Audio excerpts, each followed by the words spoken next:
In the year 1878, I took my degree of Doctor of Medicine from the University of London and proceeded to Netley to complete the prescribed course for Army surgeons. Upon finishing my studies, I was assigned to the 5th Northumberland Fusiliers as an assistant surgeon. At that time, the regiment was stationed in India, and before I could join them, the Second Afghan War had broken out. Upon landing at Bombay, I learned that my corps had already advanced through the passes and was deep in enemy territory. I followed, along with many other officers in the same situation, and eventually reached Kandahar safely. There, I joined my regiment and immediately took up my duties.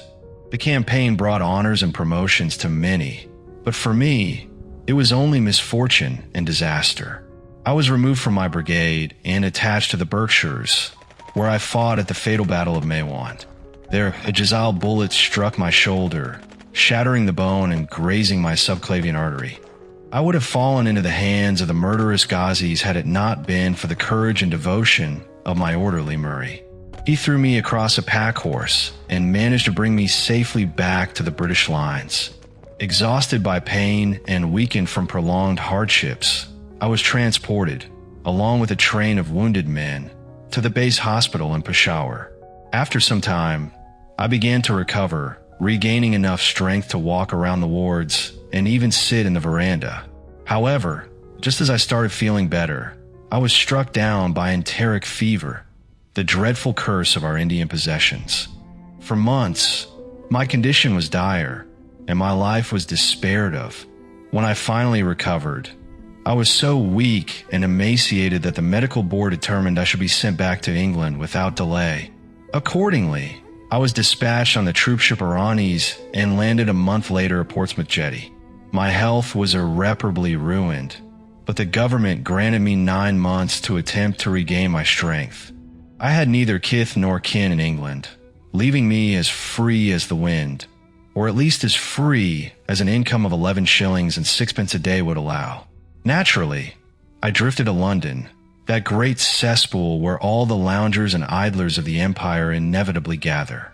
There, I stayed for some time at a private hotel on the Strand, leading a comfortless and meaningless existence, spending my money far too freely. My finances soon reached an alarming state, and I realized that I had to make a change, either leave London and retire to the countryside or drastically alter my lifestyle. I chose the latter and decided to find a more modest and affordable place to live. On the very day I reached this decision, I was standing at the Criterion bar when someone tapped me on the shoulder. Turning around, I recognized young Stamford, who had been a dresser under me at Bart's. Seeing a familiar face in the vast wilderness of London was a pleasant surprise. Stamford had never been a close friend of mine in the past, but now I greeted him with great enthusiasm, and he, in turn, seemed delighted to see me.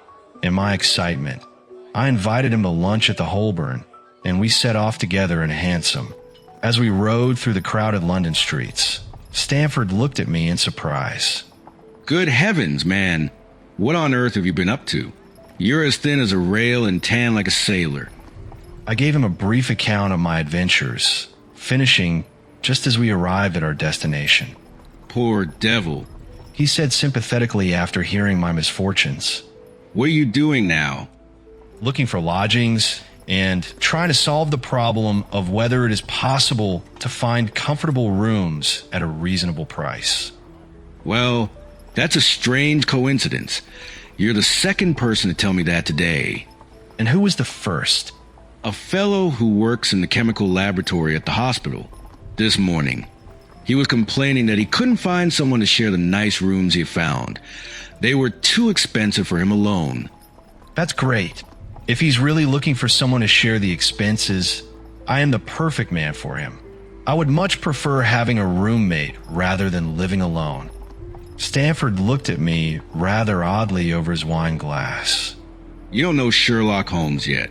Perhaps you wouldn't like him as a constant companion. Why do you say that? Is there something wrong with him? I didn't say there was anything wrong with him. He has some rather strange ideas. He's an enthusiast in certain branches of science. But as far as I know, he's a decent enough fellow. A medical student, I suppose. I really have no idea what he intends to do.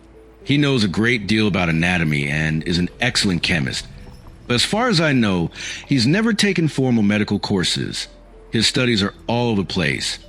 Unpredictable, even, but he's gathered an astonishing amount of unusual knowledge that would surprise even his professors. Did you never ask him what his plans were? He's not the kind of man who opens up easily, but when he chooses to, he can be quite talkative. I should like to meet him. If I am to lodge with anyone, I should prefer a man of studious and quiet habits. I am not strong enough yet to stand much noise or excitement. I had enough of both in Afghanistan to last me for the remainder of my natural existence. How could I meet this friend of yours? You'll most likely find him in the laboratory. He either stays away for weeks or works there nonstop from morning till night. If you like, we can drop by together after lunch. Certainly, I answered, and the conversation drifted away into other topics. As we made our way to the hospital after leaving the Holborn, Stanford gave me a few more details about the gentleman whom I propose to take as a fellow lodger. Don't blame me if you two don't get along. I only know him from the few times we've crossed paths in the laboratory. This was your idea, so you can't hold me responsible. If we don't get along, it will be easy enough to part ways, I replied. Then, looking closely at Stanford, I added, "It seems to me, Stanford, that you have some reason for distancing yourself from the matter. Is this fellow's temper so formidable, or what is it? Don't be mealy-mouthed about it." Well, it's hard to put into words. Holmes is a bit too scientific for my liking, almost to the point of being cold-blooded. I can easily picture him giving a friend a dose of some new vegetable alkaloid. Not out of malice, of course, but purely out of curiosity to study its effects. To be fair, I think he'd take it himself with the same enthusiasm. He has an obsession with precise and definite knowledge. Quite right. That's true, but it may be pushed to excess. When it comes to beating the subjects in the dissecting rooms with a stick, it certainly takes a rather bizarre turn. Beating the subjects? Yes, to test how far bruises may be produced after death. I saw him at it with my own eyes. And yet you say he is not a medical student? Not at all. Honestly, who knows what he's really focused on? But here we are. You'll have to judge yourself. As he was speaking, we turned down a narrow lane and entered through a small side door leading into a wing of the great hospital. The surroundings were familiar to me, and I needed no guidance as we ascended the cold stone staircase and walked down the long corridor, its walls whitewashed and its doors dull-colored. Near the far end, a low-arched passage branched off, leading to the chemical laboratory. The room was large, its walls lined and cluttered with countless bottles. Broad, low tables were scattered about, filled with retorts, test tubes, and Bunsen burners with flickering blue flames. There was only one student present, hunched over a distant table, completely absorbed in his work. At the sound of our steps, he turned, leaped to his feet, and cried out in excitement. "I have it. This is what I was looking for." He shouted to Stanford, rushing toward us with a test tube in his hand. "I've discovered a reagent that reacts only to hemoglobin, nothing else." His face lit up as if he had discovered a gold mine. Dr. Watson, this is Mr. Sherlock Holmes. "I hope you are faring well." Holmes said warmly, gripping my hand with unexpected strength. "You have been in Afghanistan, I perceive." How on earth did you know that? Never mind that. The real question is about hemoglobin. Surely, you see the significance of my discovery? It is interesting. Chemically, no doubt. But practically... My dear fellow, this is the most practical medico-legal breakthrough in years. Don't you see? It gives us a foolproof test for bloodstains. Come here quickly. With eager excitement, he seized my coat sleeve and pulled me towards his table. Let's get some fresh blood. Pricking his finger with a long bodkin and drawing a drop into a chemical pipette. Now, I'll add this tiny drop to a liter of water. Looks just like pure water, doesn't it? The blood is diluted to 1 part in a million. But now watch this. He dropped a few white crystals into the solution, followed by a transparent fluid. Instantly, the liquid turned a dull mahogany color, and a brownish dust settled at the bottom of the jar. Well then, what do you make of that? It seems to be a very delicate test. Beautiful. Absolutely beautiful. The old Gaiacum test was clumsy and unreliable. Microscopic examination? Useless if the stains are more than a few hours old. But this works whether the blood is fresh or ancient. If we'd had this test before, hundreds of criminals would have been brought to justice long ago. Indeed. So many criminal cases hinge on this very point. A suspect's clothes are examined, brownish stains appear. Are they blood, rust, or merely fruit stains? Until now, no one could say for certain. But with the Sherlock Holmes test, there will be no more doubt. His eyes gleamed as he placed his hand over his heart and bowed, as if before an imaginary applauding audience. Surprised by his enthusiasm, I said, "You are to be congratulated." If this test had existed, von Bischoff of Frankfurt would have been hanged. So would Mason of Bradford, Muller, Lefebvre of Montpellier, Sampson of New Orleans. I could name dozens of cases where this would have been the key to conviction. You're like a walking encyclopedia of crime. You should start a paper. Call it the police news of the past. It could make for some very interesting reading. I have to be careful. I work with poisons quite a bit. He held out his hand as he spoke, and I noticed that it was mottled over with similar pieces of plaster and discolored with strong acids. Holmes, we came for something important. Stanford sat down on a high three-legged stool and pushed another one toward me with his foot. My friend here is looking for lodgings, and since you were complaining about not finding a roommate, I thought I'd introduce you to... Sherlock Holmes seemed delighted at the idea of sharing his rooms with me. I've got my eye on a suite in Baker Street. It would be perfect for us. You don't mind the smell of strong tobacco, do you? I always smoke ships myself. That's good enough. I generally have chemicals about and occasionally do experiments. Would that annoy you? By no means. Let me see. What are my other shortcomings? I get in low spirits sometimes and don't open my mouth for days on end. You must not think I am sulky when I do that. Just leave me alone and I'll soon be fine. Now, what have you to confess? It's just as well for two fellows to know the worst of each other before they begin to live together. I keep a bull pup, and I can't stand loud noises. My nerves are shot. I wake up at all sorts of ungodly hours, and honestly, I'm incredibly lazy. When I'm well, I have a whole other set of bad habits, but for now, those are my worst. Do you include violin playing in your category of disturbances? That depends on the player. A well-played violin is a delight, a badly played one. Oh, that's all right. I think we can consider it settled, if the rooms suit you. When shall we see them?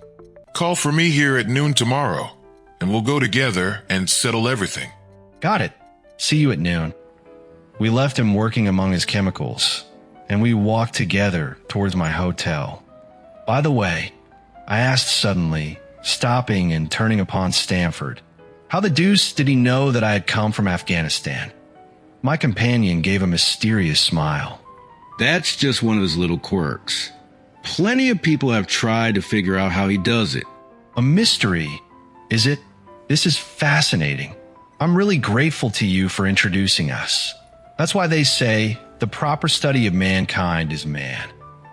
You must study him, then Stanford said as he bade me goodbye. You'll find him a knotty problem, though I'll wager he learns more about you than you about him. Goodbye. Goodbye, Stanford. I answered and strolled on to my hotel, considerably interested in my new acquaintance.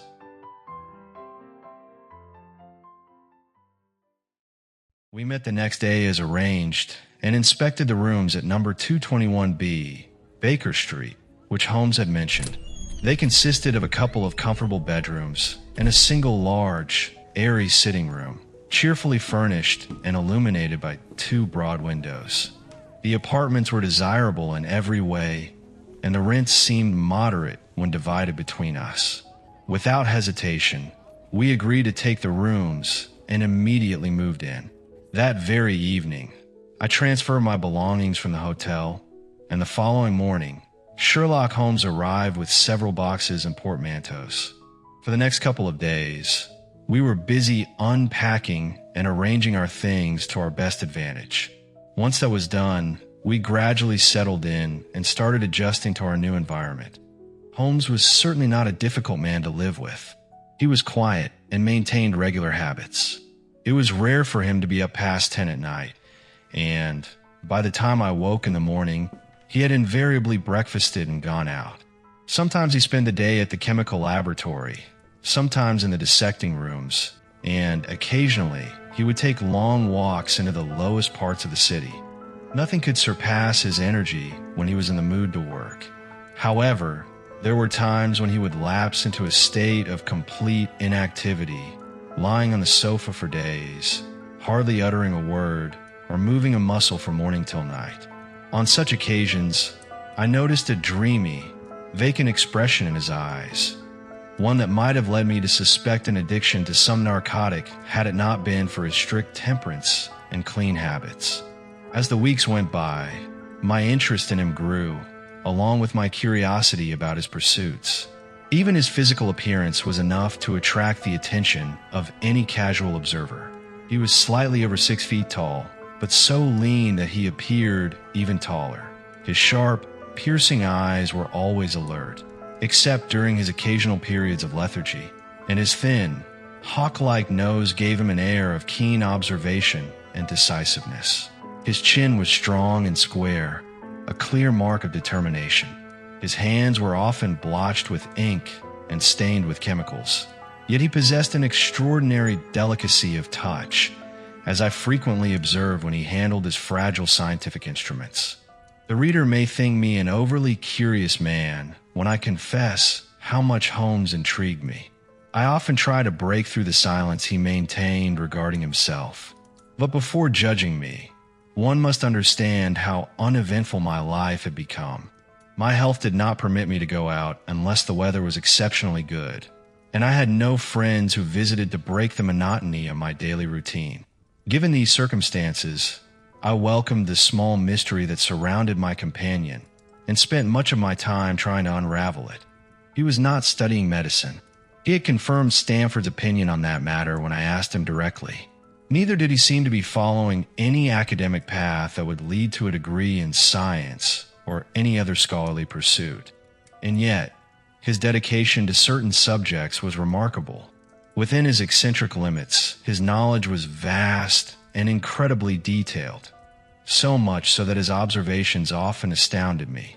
Surely no man would work so diligently or acquire such precise information unless he had a definite goal. Casual readers are rarely so exact in their learning. No man fills his mind with trivial details unless he has a compelling reason to do so.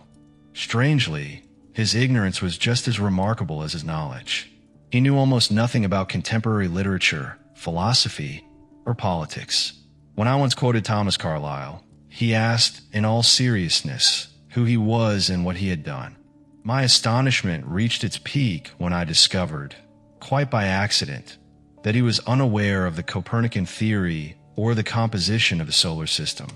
That a civilized man in the 19th century could be ignorant of the fact that the Earth revolves around the sun was so extraordinary that I could hardly believe it.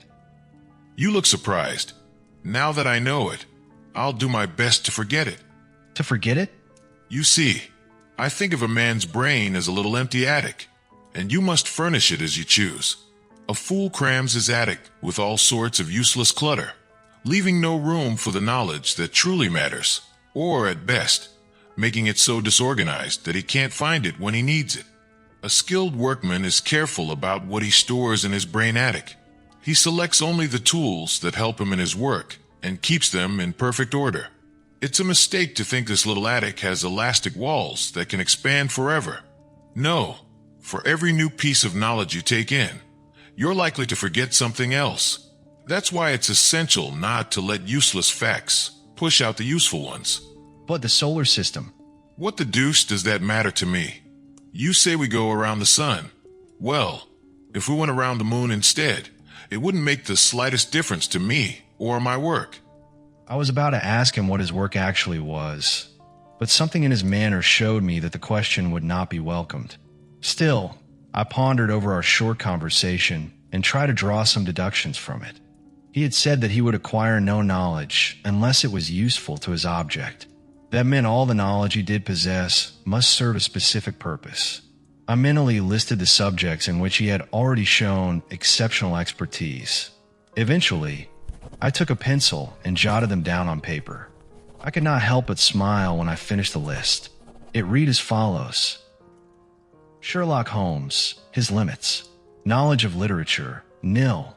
Philosophy, nil. Astronomy, nil. Politics, feeble. Botany, variable.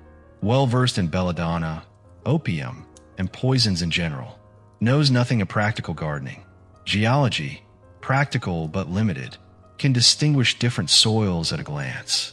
After walks, he has shown me splashes on his trousers and identified by their color and consistency exactly where in London he had picked them up. Chemistry, profound. Anatomy, accurate but unsystematic. Sensational literature, immense. Appears to know every detail of every horror perpetrated in the century. Plays the violin well. An expert in single-stick fighting, boxing, and swordsmanship. Possesses a good practical knowledge of British law. When I had gotten so far, I threw the list into the fire in frustration. If only I could figure out what he's trying to achieve by bringing all these skills together. I may as well give up the attempt now. I see that I have already mentioned his ability with the violin. His playing was remarkable, though as eccentric as all his other talents. He could play difficult pieces. I knew this well, as I had heard him perform Mendelssohn's Lieder and other classical pieces at my request. However, when left to himself, he seldom played actual music. In the evenings, he would lean back in his armchair, close his eyes, and absent-mindedly scrape at the fiddle resting across his knee. Sometimes the chords were deep and melancholic. At other times, they were lively and cheerful. Clearly, the music reflected his thoughts, but whether it aided his thinking or was merely a spontaneous expression of his mood, I could not determine. I might have objected to these peculiar solos had it not been for the fact that he always concluded them by playing, in rapid succession, a series of my favorite tunes, as if to make amends for testing my patience. During our first week together, we had no visitors, and I began to think that my companion was as friendless as I was. But soon, I discovered that he had many acquaintances, and they came from the most varied walks of life. One frequent visitor was a small, sallow-faced man with sharp dark eyes, introduced to me as Mr. Lestrade. He came 3 or 4 times in a single week. Another morning, a young, fashionably dressed woman called and stayed for over half an hour. That same afternoon, a gray-haired, poorly dressed man, resembling a Jewish peddler, arrived looking quite agitated. He was followed closely by a sloppily dressed elderly woman. On another occasion, an old white-haired gentleman had a private meeting with Holmes. And yet another time, a railway porter in a velveteen uniform came to see him. Whenever these nondescript individuals appeared, Sherlock Holmes would politely ask for the use of the sitting room, and I would retire to my bedroom. I have to use this room as a place of business. These people are my clients. He explained, always apologizing for the inconvenience. Again, I had the opportunity to ask him directly what his work was, and again, my sense of propriety prevented me from prying into another man's affairs. I had assumed that he had strong reasons for keeping his profession a secret. However, he soon dispelled that notion by bringing up the subject himself. It was on the 4th of March, a date I remember well. That morning, I woke up earlier than usual and found Sherlock Holmes still at the breakfast table. The landlady had become so accustomed to my late habits that my place had not been set, nor had my coffee been prepared. Annoyed, I rang the bell and curtly informed her that I was ready. While waiting, I picked up a magazine from the table to pass the time. One of the articles had a pencil mark under its title, and I naturally began reading it. The title was rather ambitious, The Book of Life. It attempted to illustrate how much an observant man could deduce from careful and systematic examination. The article was an odd mixture of remarkable shrewdness and sheer absurdity. The reasoning was sharp and logical, yet the conclusions seemed far-fetched and exaggerated.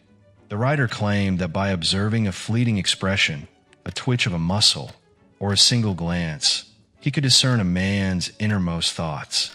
According to him, deception was impossible for someone trained in observation and analysis. His conclusions, he argued, were as undeniable as the theorems of Euclid. To the untrained eye, his deductions would seem so extraordinary that they might mistake him for a magician, until they learned the process by which he reached them. From a drop of water, the writer stated, a logician could deduce the possibility of an Atlantic or a Niagara without ever having seen or heard of them. Life is a great chain, and by observing a single link, one can infer the nature of the whole. Like all arts, the science of deduction and analysis can only be mastered through long and patient study. No life is long enough to attain absolute perfection in it. Before attempting the complex mental and moral aspects of deduction, the inquirer must first practice with simpler observations. Let him, upon meeting a stranger, determine at a glance his history, trade, or profession. Such an exercise, though seemingly trivial, sharpens observational skills and teaches one where and how to look for clues.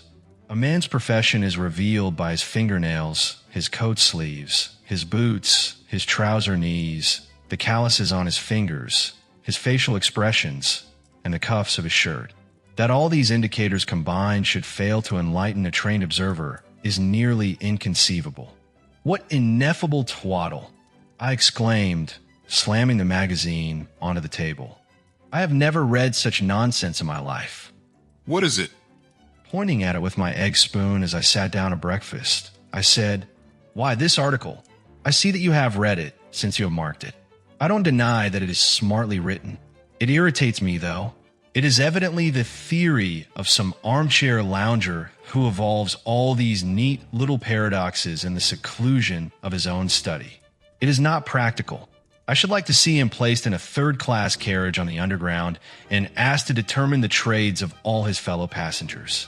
I would wager 1,000 to 1 against him. You'd lose your money. As for the article, I wrote it myself. You? Yes, I have a knack for both observation and deduction. The theories I've laid out there, ones that seem so far-fetched to you, are actually quite practical. In fact, they're practical enough that I make my living from them. How exactly? Well, I have a trade of my own, one that, as far as I know, is unique. I'm a consulting detective, if you can grasp what that means. Here in London, we have plenty of government detectives and plenty of private ones, but when they're at a loss, they come to me, and I set them on the right track. They bring me all the evidence, and with my knowledge of criminal history, I can usually sort things out. Most crimes have a strong resemblance to one another. If you've studied 1,000 cases, chances are you'll recognize the 1,000th in first. Take Lestrade, for example. He's a well-known detective. Recently, he was completely baffled by a forgery case. That's why he came to me. And these other visitors? They are mostly sent by private inquiry agencies. They are people in trouble who need enlightenment. They tell me their story, I give them my comments, and then I pocket my fee. Are you telling me that without even leaving your room, you can solve a case that baffles other men, even those who've examined all the details firsthand? Quite so. I have a kind of intuition for these things. Occasionally, a case is complex enough to require me to go and see for myself. But most of the time, my specialized knowledge is sufficient to solve the problem. Those rules of deduction, which you ridiculed in that article, are invaluable to me in practical work. Observation, for me, is second nature. You were surprised when I told you at our first meeting that you had come from Afghanistan. You were told? No doubt. Not at all. I knew you came from Afghanistan. My mind processes thoughts so rapidly that I arrive at conclusions without being conscious of the intermediate steps. However, those steps exist.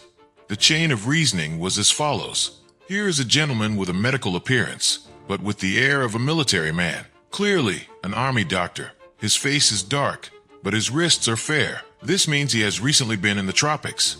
His expression shows signs of hardship and sickness. His left arm is stiff and unnatural, clearly an injury. Now, where in the tropics could an English army doctor have undergone hardship and sustained an injury? Obviously, Afghanistan. The entire train of thought took less than a second. I then remarked that you had come from Afghanistan, and you were astonished. It sounds simple enough when you explain it. You remind me of Edgar Allan Poe's Japan. I never imagined people like you existed outside of fiction. You probably think you're paying me a compliment by comparing me to Japan. But to be honest, I find him rather unimpressive. That habit of his, suddenly interrupting his friend's thoughts with an apropos remark after a long silence, may seem dramatic, but it's just for show. He had some analytical skill, sure, but Poe gave him far more credit than he deserved. Have you read Gaboriau's works? Does Leckich fit your idea of a detective? Leckich was a miserable bungler. His only redeeming quality was persistence. That book was unbearable. I could hardly stand it. The whole case was about identifying an unknown prisoner. I could have solved it in 24 hours. Leckich took 6 months. If anything, it should be used as a textbook on how not to investigate a case. I felt slightly indignant at hearing two fictional characters I admired treated with such disdain. I walked over to the window and looked down at the busy street and said, "He may be brilliant, but there's no doubt he's also incredibly conceited." There are no crimes and no criminals these days. What's the use of having talent in my profession? I know I have the ability to make my name famous. No one, living or dead, has put as much study and natural skill into crime detection as I have. And what's the result? Nothing. No real crimes to solve. Just the occasional clumsy villainy with such an obvious motive that even a Scotland Yard officer can figure it out. I was still annoyed by his boastful tone. I decided it was best to change the subject. I pointed at a tall, plainly dressed man walking slowly down the other side of the street. He glanced anxiously at the house numbers, clutching a large blue envelope, clearly delivering a message. I said, "I wonder what that man is looking for." You mean the retired sergeant of Marines? Bragging nonsense. I thought to myself, he knows I cannot verify his claim. The thought had barely crossed my mind when the man spotted the number on our door, hurried across the street, and knocked loudly. We heard a deep voice downstairs, followed by heavy footsteps climbing the stairs. "For Mr. Sherlock Holmes," he said, stepping into the room and handing my companion a letter. Here was my chance to humble him. He had made a random guess and would now be proven wrong. "May I ask, my good fellow, what your trade is?" "Commissionaire, sir. Uniforms out for repairs." "And you were?" "A sergeant. Royal Marine Light Infantry, sir." "Nothing more to say?" "Right, sir." He clicked his heels together, raised his hand in a salute, and left the room.